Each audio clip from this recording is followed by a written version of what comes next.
Senator Ted Cruz is now on a bus tour of southern states as Cruz's campaign unveils a new national strategy to tap into more donors. This after Jeb Bush's super PAC raked in more than $100 million. But Cruz is taking a different approach.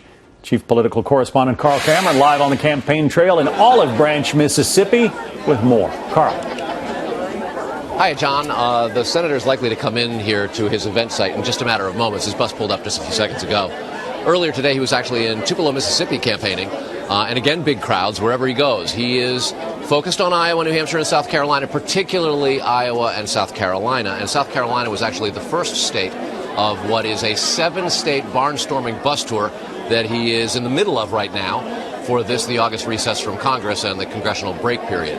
And with it, he is trying to set up something of a southern firewall. As you showed in that Suffolk poll, he is off the pace in Iowa, a state where he hopes to do quite well.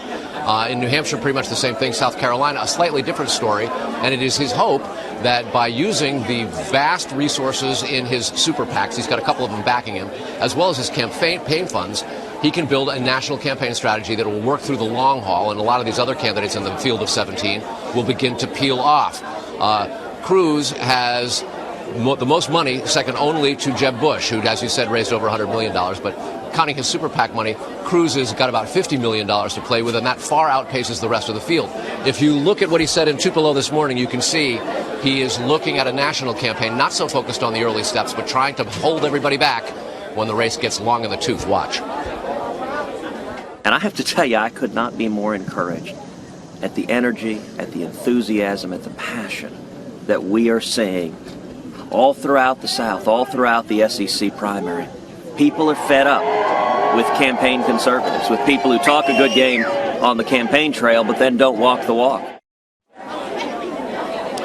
And Cruz has been very cautious in talking about Donald Trump, who's been dominating the headlines. Cruz says that he actually welcomes and applauds the type of rhetoric and focus that Mr. Trump has brought to the debate over illegal immigration. And to that end, he says it's foolish to criticize Trump, particularly when you're trying to court some of his supporters. And in the case of Ted Cruz, a firebrand Texas conservative who has been quite quick on the draw when it comes to bashing GOP leaders, as well as threatening and in one case sparking a government shutdown. So he has the type of candidacy that Trump voters will look at. And as he comes through here in the South, the object of the game is to build that big national campaign so that regardless of what happens in the early states, he'll have the money in the organization to race past other cars that might jackrabbit out front. And perhaps a tortoise in the hare is a very short race. This whole thing could be done by the end of March. And that's really where Cruz is targeting on playing his big wins. John? Carl Cameron joining us from the campaign trail. Carl, thank you.